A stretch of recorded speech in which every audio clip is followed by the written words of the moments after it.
42. This episode is great fun, featuring a pair of wicked and impressive Slippin' Jimmy cons, the first of which opens the episode and features not only Marco, but also the series' first Saul Goodman reference/instance, the second being Jimmy's heroic billboard stunt, during which what would become Jimmy's trusted college production crew is introduced. 41. We get this kind of cheeky introduction to the legendary Gus Fring, as well as Saul's eventual receptionist Francesca. It's an artistically effective and kind of sad but completely sensible decision to introduce Francesca as this sweet, bubbly woman, given that we know she ultimately just fucking oozes misery. Chuck's whole witness-related plot designed to fuck Jimmy is really well constructed. I like that this plotline bookends this episode, and it provides us with a really wonderful, rageful performance from Mr. Odenkirk. 40. All of the material involving Saul and Barry Corbin's Mr. Acker, creatively conning Mesa Verde, is humorously entertaining. The final scene, in which Gus recruits Mike as a soldier on the basis of revenge, is exceptional. Esposito is excellent here, and the score is simultaneously subtle and goosebump-inducing. In fact, the same musical theme plays beneath a Season 3 scene, in which Gus meets Mike at his place of work, before revealing his deep disdain toward Hector and discussing with Mike potential future employment. 39. For a couple seconds, we believe we're viewing a classic black and white season opener, as we view discolored ties fall in slow motion. Then colored ones start to fall. A quick, clever subversion of expectations before giving us this grand mansion tour, which concludes with a wonderfully intriguing final shot. A notable highlight of Wine and Roses is the scene containing the hilarious encounter between Jimmy and Kevin Wachtel at the country club, in which Jimmy obviously falsely claims Kevin and everyone around him to be anti-Semites. 38. There's always tension and sheer entertainment when Mike is behind a sniper, and this instance is no exception. The opening scene featuring Jimmy and Chuck and their dying mother is so fucking brilliant. Extremely simple, but internally ultra complex. I always find these scenes in which we get a piece of the puzzle in regards to Chuck's deep-seated disdain and resentment toward Jimmy to be genius and small. It's so realistically complicated that instead of there being one single event that ripped these two brothers apart, we slowly learn of the multitude of diverse layers behind this fractured and pretty heartbreaking relationship. And the one-shot scene in which Chuck is agonizing in a hospital bed whilst being poked and prodded is simply masterful filmmaking. The upside-down framing forces the viewer to become disoriented and viscerally uncomfortable, while the stillness of the shot makes us feel as helpless as Chuck. 37. We get the much-anticipated continuation of the Gene Takovic storyline, which we hadn't experienced since the Season 5 premiere, which gives us a wonderful introduction to the legendary Carol Burnett's Marion. The Great Cinnabon heist and the preparation for it is so creative and meticulous and enthralling. I really appreciate the balls on Peter Gould and company to present an entire episode right near series end in black and white.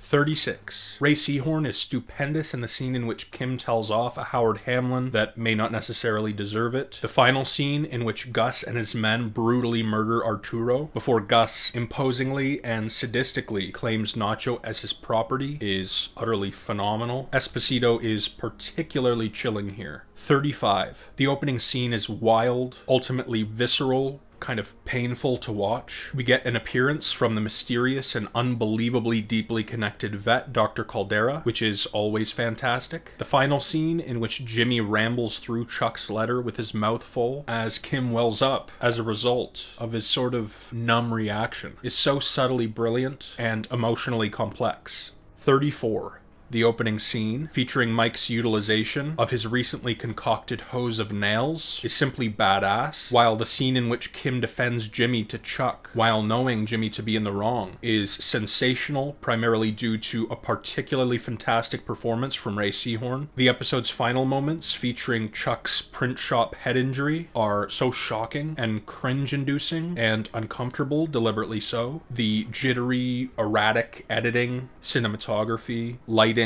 and perfect sound design really collectively enhance this moment's seismic effectiveness.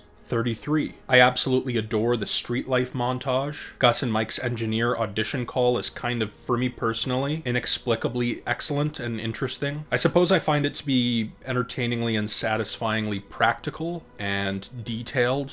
Meticulous. We also get our first official peek into the Breaking Bad timeline, which is instantly and inherently captivating. 32. Jonathan Banks is subtly amazing here. I really dig all of the support group-centric material. It's refreshing to see Mike develop a sweet, verging on flirtatious relationship with Anita, even though it's short-lived. And it's super satisfying seeing Mr. Ehrmantraut call out the support group swindler. I thoroughly enjoy the rather badass and brutal scene in which an injured Nacho assists the psychotic Marco and Lionel as the twins carry out an absolute massacre. 31. The dynamic between Jimmy, Nacho, and Lalo is simply captivating, while the return of Hank and Gomi is incredibly thrilling for any superfan of Breaking Bad. We also get an incredibly badass Mike moment as he absolutely f***s up a hooligan who, along with his homies, was attempting to rob Mike before our boy literally steps onto and over the now broken-armed bitch. 30. We get a super telling, subtly revelatory intro in regards to Chuck's quiet jealousy toward Jimmy's humor, charisma, his people skills. We also get a monumental meeting at episode's end between Mike and Hector Salamanca in his Better Call Saul debut. Banks and Margolis are particularly brilliant when opposite one another. 29. It's amazing seeing the Cousins' BCS debut as they're accompanied by their eerie musical theme, while Bali High's final scene at Hector's shop is truly one of my favorites in the series. It's so cool seeing all of these huge, genuinely fucking tough personalities cooped up in one small environment. Banks and Margolis are a pair of powerhouses, delivering spectacular, fucking intense, and exceedingly captivating performances. 28. Uno is a sensational introduction to the series. We're impressively, organically introduced to a multitude of BCS elements, characters, and dynamics. With a simple Lord Vader reference, we're instantaneously informed of Jimmy's feelings toward Howard. The image of Jimmy and HHM employee Kim Wexler nonchalantly sharing a cigarette in silence informs us of Jimmy's close relationship and history with Kim. We learn of Slippin' Jimmy's con man past and dip our toe into Chuck's exceedingly complex illness. We're ushered out of this premiere with a wonderful Breaking Bad connection, which, if you're unfamiliar with Saul's parent series, simply feels like a dangerous and intriguing pilot cliffhanger. 27. Music is a very prevalent part of this episode in the brilliant and beautiful opening montage during the gradual progression of Jimmy and Kim's prospective occupations and the regression of their relationship.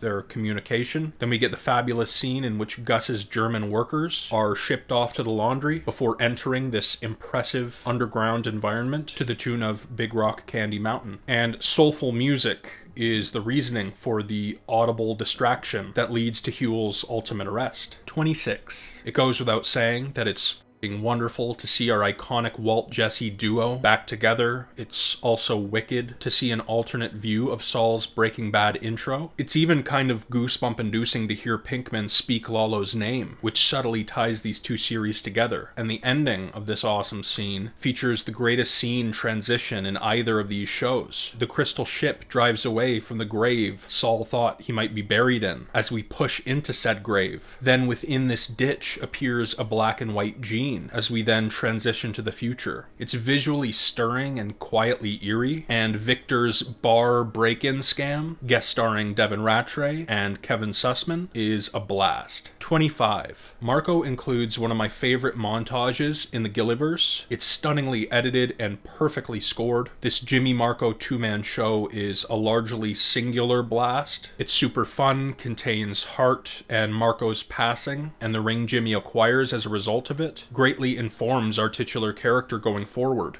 24. Axe and Grind is packed with multiple excellent moments. The tension and ultimately action-filled confrontation between Lalo and Casper. The beautiful scene in which a glassy-eyed Mike speaks to his granddaughter via telephone as he, unbeknownst to Kaylee, watches as she gazes at the night sky with wonder and curiosity. The very intriguing shoplifting-centric glimpse into Kim's past, featuring her evidently unfortunately, at least somewhat, influential sorry excuse for a mother. And we're provided with the vet's final appearance as he shows off to Jimmy and Kim his black book, inside of which resides a very familiar vacuum repair-centric business card. 23. The scene at Eladio's poolside is expectedly brilliant, featuring another wonderfully charismatic performance from Stephen Bauer. The scene at Howard's sort of wake is brilliant and awkward and tragic. Jimmy and Kim's breakup is inevitable, but heartbreaking nonetheless, and the hard cut to a later-in-life Saul Goodman is wonderfully jarring. 22.